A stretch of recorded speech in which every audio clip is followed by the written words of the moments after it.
Welcome to GameCube Gallery, the video series where we are taking a look at the GameCube library, one game at a time. In the previous episode of GameCube Gallery, we took a look at Barnyard. Well, in today's episode, we're going to take a look at one of my favorite games of all time and one of the most well-known GameCube games, and that is Paper Mario: The Thousand-Year Door.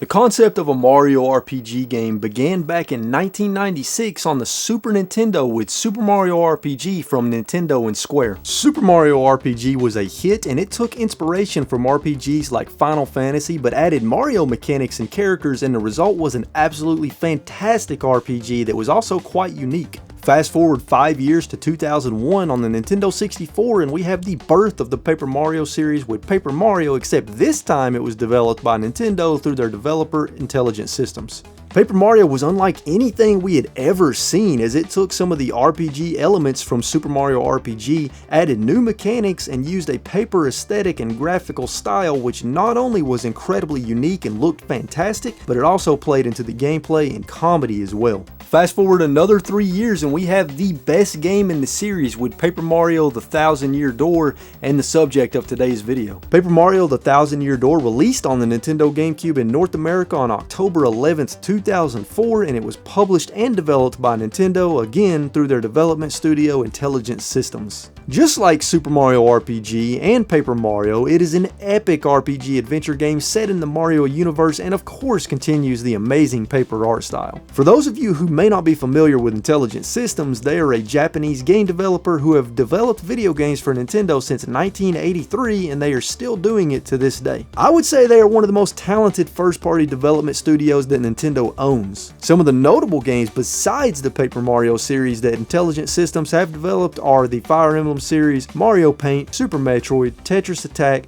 the Advance Wars series, and the WarioWare series. So as you can see, Intelligent Systems is quite the development studio, and I would argue that Paper Mario: The Thousand-Year Door is one of their best games. Now before we get into the review, fair warning, this review is going to be fairly long and packed full of detail because there is a lot to this game and I have a lot to say, so stick in there with me and you will learn a lot about Paper Mario: The Thousand-Year Door. With all that being said, let's go ahead and jump into the mostly spoiler-free review, and we're going to kick things off with talking about the epic story.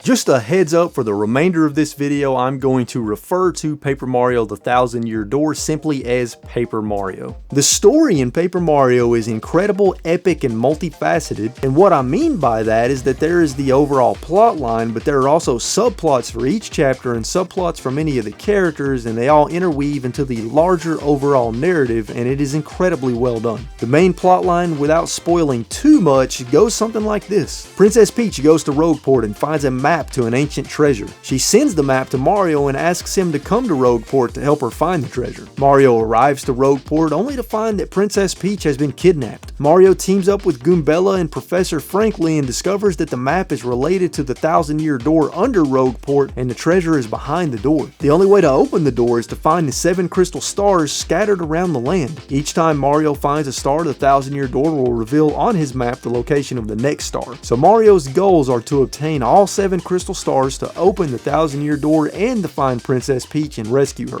Princess Peach was kidnapped by Sir Grotus, who is the leader of a group called the X-Nauts. Their goal is to obtain the 7 crystal stars and use the treasure behind the door to take over the world. The treasure behind the 1,000-Year Door is not what you think it is, and it's actually surprisingly dark for a Mario game. That is all I want to say about the main storyline. I don't want to give too much away for those of you who have never played the game, but the main story is so freaking good, one of the best stories in a Mario game, hands down in my opinion, and it is full of twists and turns and even some dark and sad moments to my surprise. Beyond the main story, each chapter individually has its own subplot as well. For example, in Chapter 1, Castle and Dragon, a village called Petalburg is being terrorized by a giant dragon called Hooktail, and you set off to slay the beast, which also happens to be where the Crystal Star is. In Chapter 3 of Glitz and Glory, Mario takes place in the Glitz Pit fighting tournament in the city of Glitzville, and in between matches there are mysterious things happening to Mario and some of the other fighters that you're trying to figure out. In Chapter 4, titled For Pigs the Bell Tolls, Mario travels to Twilight Town only to find that the village has been cursed and they are slowly being turned into pigs. Mario has to travel to the creepy steeple to find and stop the monster behind the curse. So each chapter offers up its own unique and interesting subplot that you get to play through, and it adds more substance to the overall narrative. It doesn't stop there though, as many major and minor characters also have their own subplots, including the characters that join your party. For example, when you meet Koops in Petalburg, he wants to join your assault against Hooktail because his dad was killed when trying to stop Hooktail and Koops wants revenge. In Chapter 5, when you meet and recruit Admiral Bobbery, he is a Bob-omb who is depressed and has lost purpose after his wife died, and you get to experience how he changes as a character as he joins your party. You even run into Luigi after each chapter because Luigi is on an epic adventure of his own, and he will tell you all about his adventure between chapters. Also between chapters, you get to actually play as Bowser and then Peach and experience their subplots. Bowser is pissed off that someone else kidnapped Princess Peach besides him, so he sets out to find them and get Peach back. But then he also, of course, ends up wanting the Crystal Stars as well. Princess Peach is at the X-Naut's base and trying to figure out why she was kidnapped, where she is, and sneak that information to Mario via email, and she is being assisted by the base's AI named TEC. The AI is in love with Princess Peach as you get to experience the subplot of this computer AI program trying to understand its own feelings and how Peach reacts to it. There is so much to this massive story that I can literally spend multiple videos breaking it down, but I'm going to go ahead and stop there. Paper Mario's story will make you laugh, it will shock you and surprise you, it is full of compelling and interesting situations, and it might even make you tear up a bit here and there. The dialogue is some of my favorite parts of Paper Mario because it is freaking hilarious with some jokes that I'm surprised to see in a Mario game as it leans more on some adult humor. It has an incredibly epic and satisfying climax, and it is a story I will never forget, and I hope you all get to experience one day. Now let's change gears a bit and talk about the graphics, animation, and performance.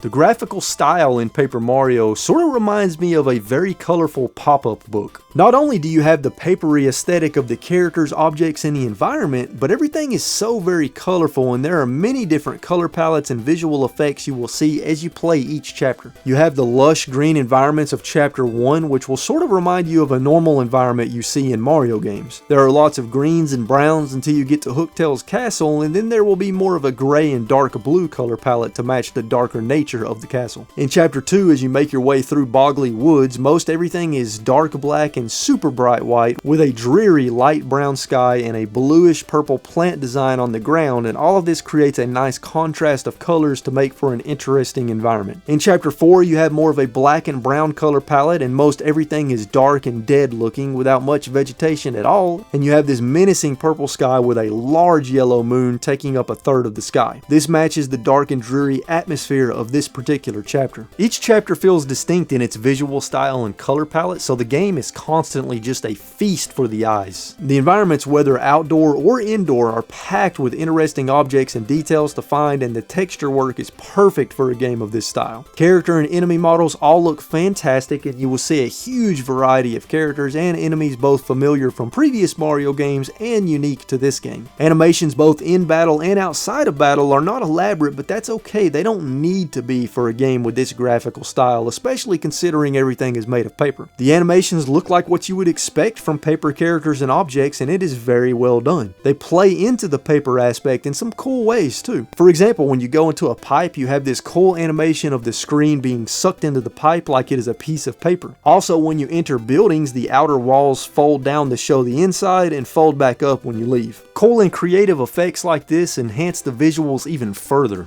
Another thing, while small, that I appreciated is that the HUD is not in your face while you are exploring, and you can simply press Z to see your HUD info at any time. In terms of performance, there isn't much to say here. The game runs perfectly smooth, and I didn't encounter a single glitch the entire playthrough, not even a small one. I could go on and on about the art style, graphics, and animation in Paper Mario, and give even more cool examples, but I think you get the idea. It's some of the best on the GameCube. Now let's talk about one of my favorite aspects of Paper Mario, and that's the music and sound design.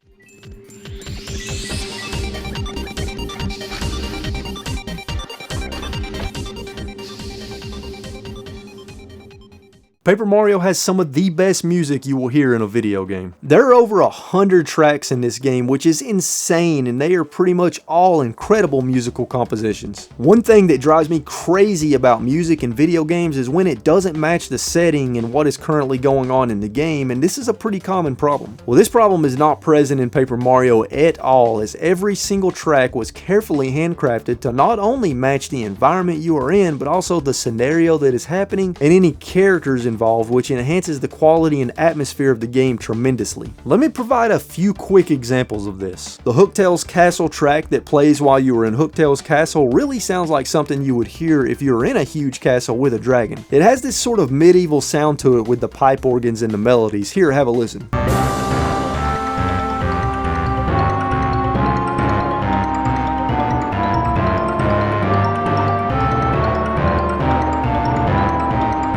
The Glitz Pit track really has this sort of arena and fighting competition vibe to it with the melodies, and you even hear what sounds like an audience yelling every now and then. Here, have a listen.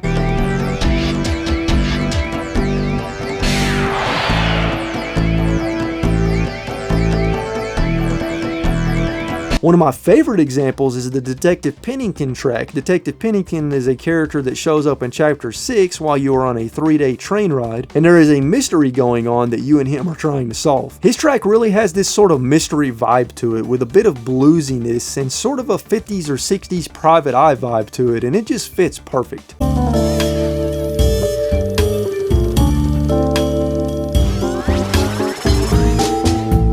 Needless to say, Paper Mario has one of my favorite soundtracks in gaming. This is how you do proper video game music. I would also like to share a few of my personal favorite tracks in the game. The track that plays while you are exploring the town of Rogueport is phenomenal, with tons of varied and awesome melodies and hooks, and you hear this one a lot, so it makes sense that it is one of the best tracks in the game.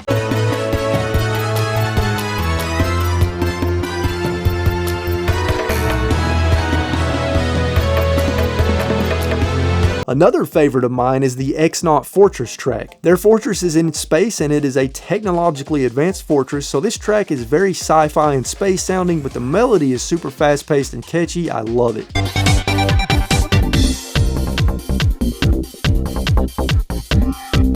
My number one favorite track is the Cortez battle music. Cortez is an epic and difficult boss fight you fight at the end of Chapter 5, and his battle music is incredibly epic and fast-paced with some really badass melodies. It is almost sort of metal, and I love it so much. Here, have a listen.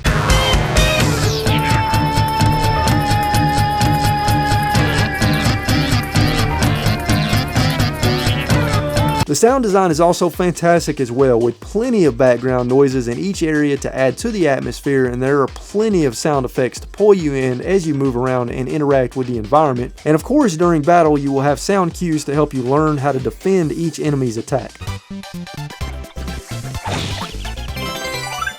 So the music and sound design in Paper Mario is some of the best you will hear, and just top-notch quality all around. Now let's get into what I feel are the two most important things about a video game, and that's the gameplay and fun factor.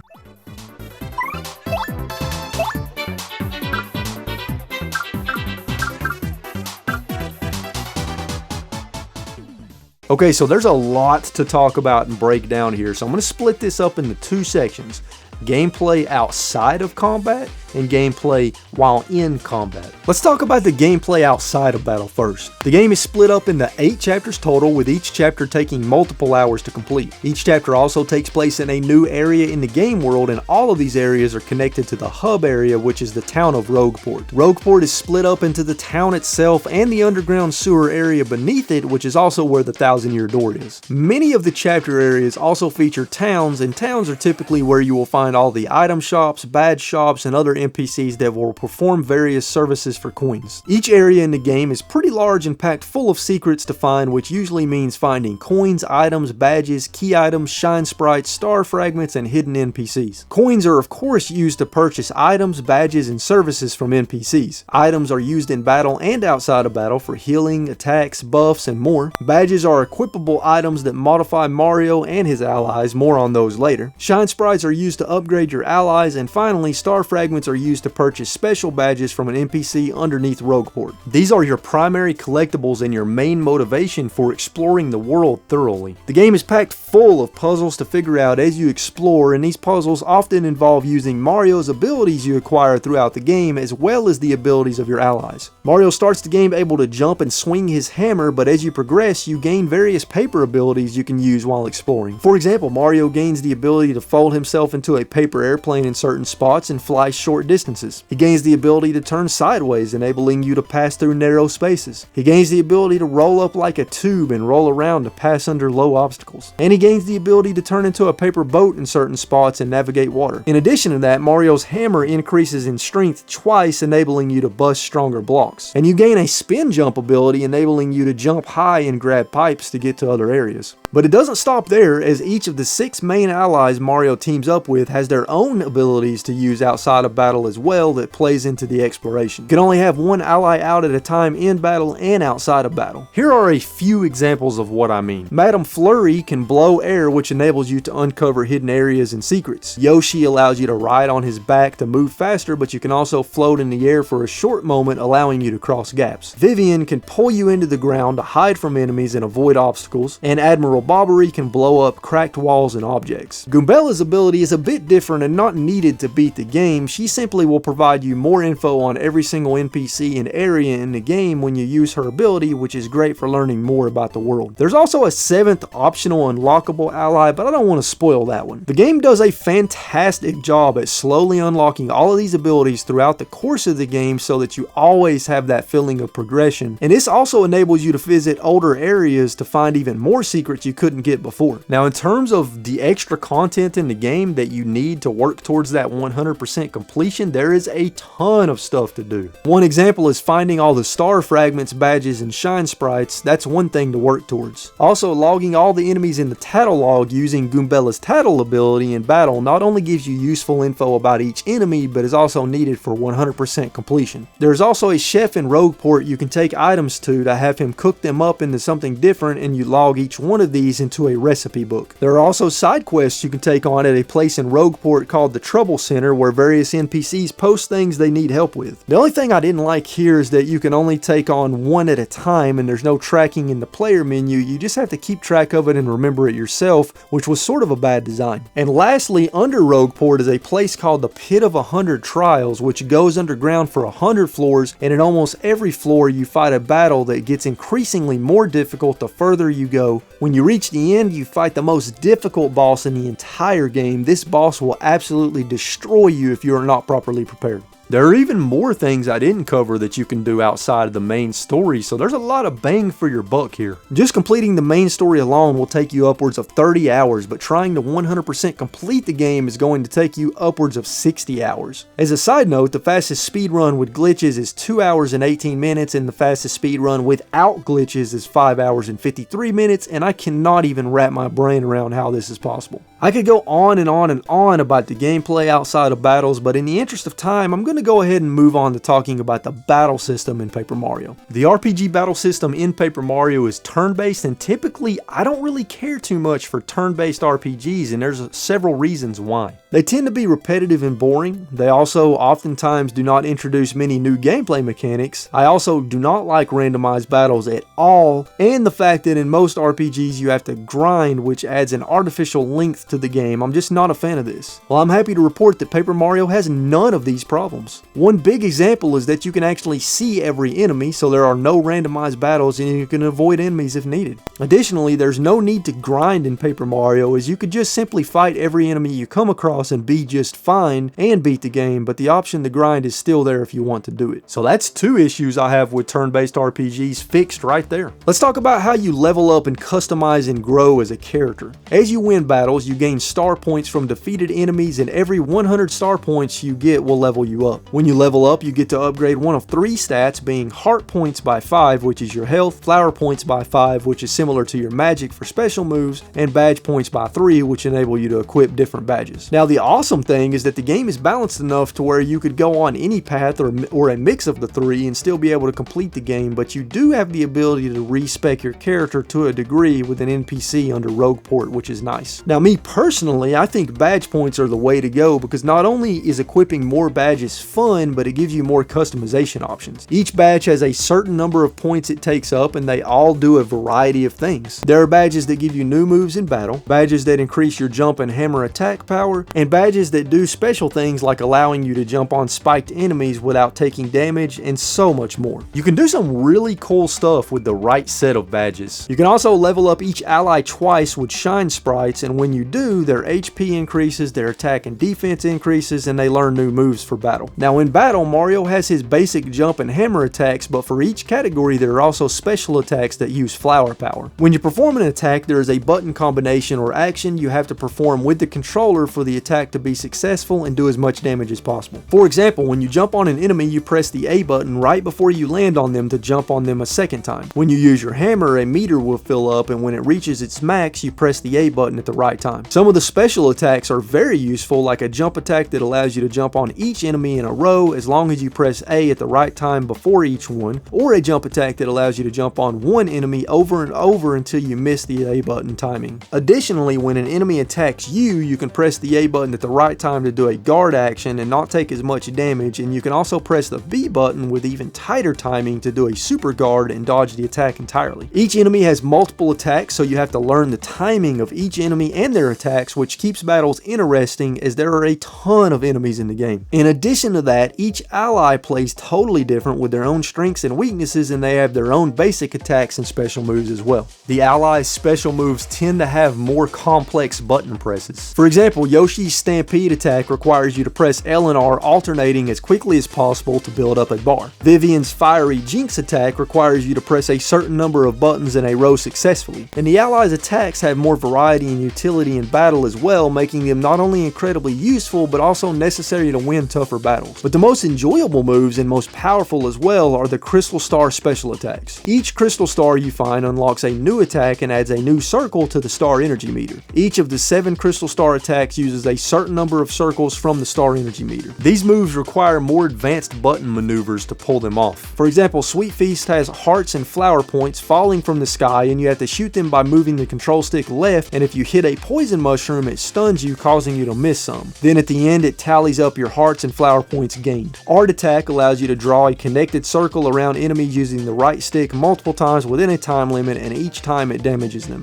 Showstopper has you pressing several buttons in sequence quickly, and if you successfully do it, you will instantly defeat all enemies under 12 HP. These moves are incredibly fun to pull off, and they're powerful enough to turn the tides of a particularly difficult battle. But you have to use them sparingly because the star energy meter fills slowly. Basically, in battle, you are on a giant stage with a large audience that gets larger as you rank up. As you do good in battle, you please the audience and their cheers fill up your star energy meter. You can even press the A button at the right time during any move to make it stylish, which increases their cheering even more, and you can also manually appeal to the audience as an option. So literally everything I just described fixes my main problem with turn-based battle systems in RPG games, and that is the repetitiveness. There are constantly new moves to learn and master the timing of between both Mario and the allies. There are constantly new badges to equip, thus changing the battles, and there are tons of enemies you have to learn the guard action timing of their moves. So the battles are always interactive and not just select move and attack over and over. There is both simplicity and and depth at the same time with the battle system here, and I freaking love it so damn much. There is so much more I could cover with the gameplay in Paper Mario, but let's go ahead and start wrapping this video up because I want to at least have some surprises for you to discover if you play the game, plus this is a long video. So let's move on to my conclusion and some other miscellaneous information about the game.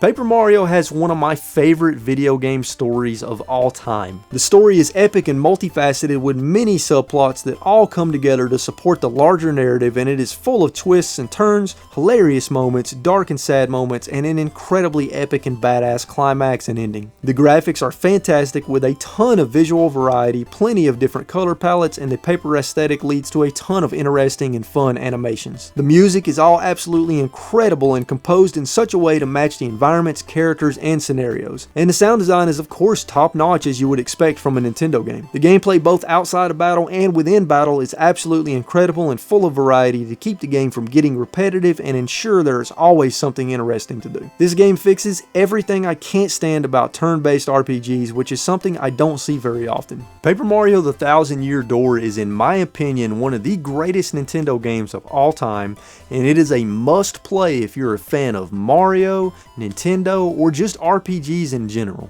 I'm not alone in my thinking, as on Metacritic the average critic score is 87 out of 100 with 55 critic reviews, and the average user score is 9.1 out of 10 with 577 user ratings, and many people put this game on the greatest games list of all time. Paper Mario: The Thousand Year Door is widely considered to be one of the best games on the GameCube, as well as the best game in the Paper Mario series. This shows in the sales, as it sold relatively well, but not as good as it should have considering it has the Mario name. In North America, it sold around 1.48 million units, and it sold around 2.25 million units worldwide. Strangely enough, it is one of the more rare and expensive games on the GameCube, as at the time of this recording, price charting shows the average loose price at around $83, the average complete price at around $107, and the average new price at around $225. I think part of the reason for this rarity is that most people that have a copy of this game kept their copy, and it is one of the best games on the GameCube, so anyone that collects for the GameCube will want it in their library, and GameCube collecting has surged in popularity. I'm seeing current eBay listings for around $105 complete with shipping, and I'm seeing recent eBay sold listings for around $120 to $140 complete with shipping. Needless to say, Paper Mario: The Thousand Year Door is going to be a game that will continue to increase in price as time goes on, and I hate that it is so expensive because I want every GameCube owner to experience this masterpiece of a game. Well, there you have it, folks. That's GameCube Gallery on Paper Mario: